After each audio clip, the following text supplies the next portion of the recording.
अस्सलाम वालेकुम, this is आया शफी। उम्मीद करती हूँ आप तमाम लोग खैर खैरियत से होंगे। अब वर्ल्ड कप में जी कुछ ही मैचेस रह गए हैं, जिसके बाद इस वर्ल्ड कप का अख्ताम भी होने वाला है। लेकिन कल के मैचेस पे यानी सेमीफाइनल्स पे सबकी ही नज़रें लगी हुई हैं और कल पहला सेमीफाइनल होगा between south Africa and Afghanistan. Afghanistan की अगर हम जर्नी देखें तो बड़ी ही अमेजिंग रही है और एक बड़ी टीम बन के वो उभर के सामने आए हैं, इसमें कोई दो राय नहीं है। बड़ी ज़बरदस्त उनकी परफॉर्मेंस रही है और रिश्ती वो डिज़र्व करते हैं सेमीफाइनल को। राशिद खान ने भी यही बात की है कि हम सेमीज़ में जाना डिज़र्व करते हैं और हम भी इस बात से बिल्कुल इत्तेफाक करते हैं।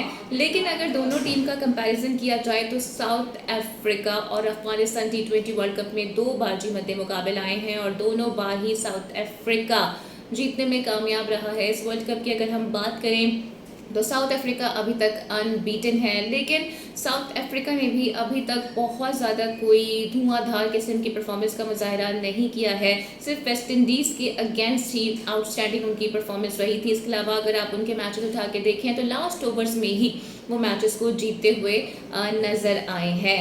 और आपको ये भी पता है कि वो चॉकर्स के नाम से भी मशहूर हैं और ये भी एक फैक्ट है कि 1998 की चैम्पियंस ट्रॉफी के बाद अभी तक कोई आईसीसी इवेंट, कोई आईसीसी टूर्नामेंट वो नहीं जीत पाए हैं। तो मेरे ख्याल से इस वक्त उनके पास एक सुनहरी मौका है जो उन पे ये दाग है, जो कि उनको चॉकर्स के नाम से पुकारा जाता है, कहा जाता है, उस दाग को वो धो सकते हैं। इस एतबार से भी कि जाहिर है एक निस्बतन कमज़ोर टीम उनके सामने है। कमज़ोर सिर्फ एक्सपीरियंस की बुनियाद पर मैं कह रही हूँ, क्योंकि जो अफ़गानिस्तान की अभी पोजीशन है, जिस तरह से वो खेल रहे हैं, उसके मुताबिक तो उन्हें कमज़ोर नहीं कहा जा सकता है। लेकिन जाहिर है साउथ अफ्रीका एक पुराना क्रिकेट नेशन है और उनके पास ज़्यादा एक्सपीरियंस है। फिर वो अच्छे रिदम में नज़र आ रहे हैं। प्रॉपर 5 बैटर्स मौजूद हैं, 6 बॉलर्स मौजूद हैं और बड़ी ही अच्छी परफॉर्मेंस का उनका मुजाहरा भी रहा है। क्विंटन डी कॉक जी एक ऐसे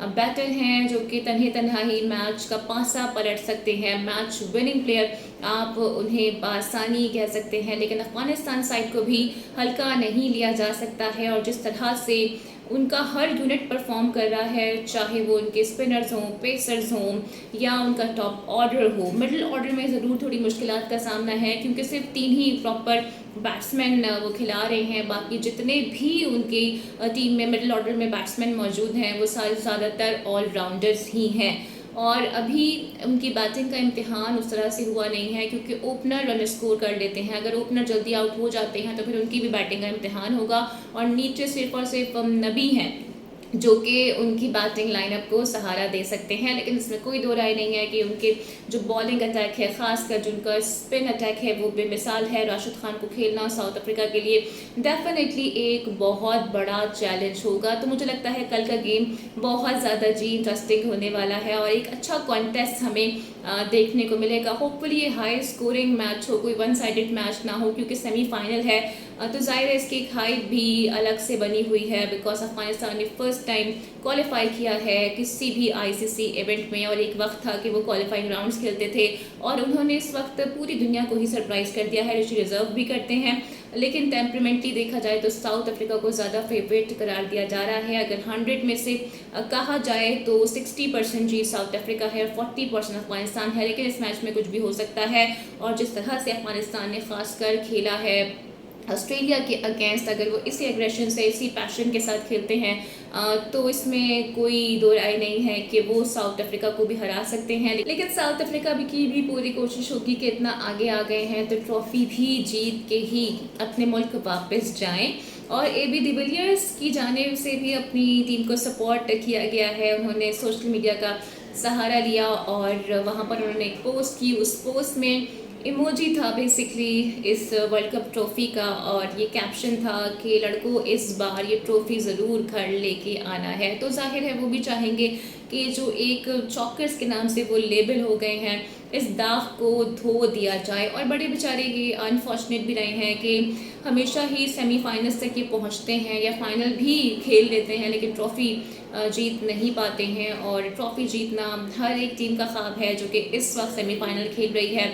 और अफ़गानिस्तान की अगर मैं बात करूं तो अफ़गानिस्तान में तो जश्न का समा है। जैसे ही टीम ने क्वालिफाई किया सेमीफाइनल्स के लिए, तो हज़ारों की तादाद में वहाँ पर लोग सड़कों पर निकल आए और बड़ा ही शानदार किस्म का उन्होंने सेलिब्रेशन भी किया है। और जाहिर है एक वॉर टॉन मुल्क था जहाँ पर आपको पता है कि 20-22 साल तक ही जंग चलती रही है, तो निश्चितली वो डिज़र्व भी करते हैं और ज़बरदस्त परफॉर्मेंस का मुजाहिरा भी कर रहे हैं। तो लेट्स सी, देखते हैं कि कल का मैच उसका नतीजा क्या निकलता है और होपफुली हमें एक अच्छा मैच देखने को मिलेगा। सिमिलरली मैं ये देख रही थी कि बॉल टैंपरिंग को लेके जी बड़ी बातें हो रही हैं। इंज़मामुल हक की जानिब से अर्शदीप सिंह पर ये इल्ज़ाम आयद किया गया है कि उन्होंने बॉल टैंपरिंग की है, और जो सलीम मलिक साहब हैं वो भी उनकी बात को सेकंड करते हुए नज़र आ रहे थे। उन्होंने कहा कि जी आईसीसी काफ़ी इग्नोर कर देता है, अगर एक वाहिद टीम के हवाले से कुछ बात की जाती है तो एम्पायर्स को भी अपनी आंखें खुली रखनी चाहिए। आपको याद होगा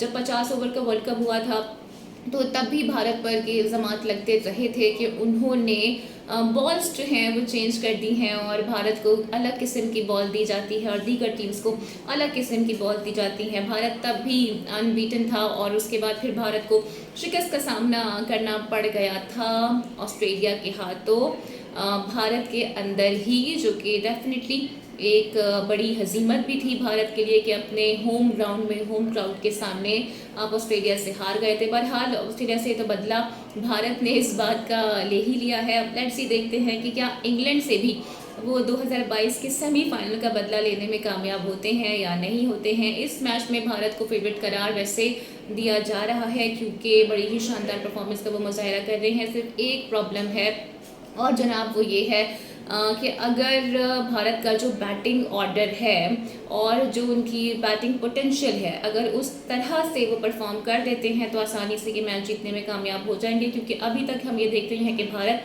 अपनी बॉलिंग के बलबूते पर ही मैचेस निकालने में कामयाब हो रहा है, जीतने में कामयाब हो रहा है, और उनके बैटर्स का बल्ला उस तरह चल नहीं रहा है। लास्ट मैच की बात हुई डिफरेंट है, उसमें रोहित शर्मा की जानिब से शानदार परफॉर्मेंस का मुजाहिरा किया गया। 92 रन उन्होंने बनाए हैं और 41 बॉल्स पर फिर एक ओवर में मिचेल स्टार्क को उन्होंने 29 रन्स का झटका दिया है। तो बड़ी ही उनकी ये शानदार परफॉर्मेंस है और इस तरह की जो बैटिंग है ये मुद्दत तो बेसिकली याद रखी जाएगी। तो दूसरे सेमीफाइनल में डेफिनेटली भारत फेवरेट है, लेकिन जिस तरह से इंग्लैंड ने कम बैक किया है उनकी भी पूरी कोशिश होगी कि इस मैच को जीतें और फाइनल तक पहुँचें। यानी हाँ, वो दोनों सेमीफाइनल्स के लिए आपकी फेवरेट टीम कौन सी है, अपनी राय का इजहार कमेंट सेक्शन में ज़रूर कीजिएगा। उम्मीद करती हूँ कि आज की वीडियो आपको पसंद आई होगी। Don't forget to like and subscribe my channel. Video को लाइक और शेयर आपने लाजमी करना है, अपना बहुत ख्याल रखना है। अगली वीडियो में आपसे फिर मुलाकात होगी। टिल देन टेक केयर, अल्लाह हाफिज़।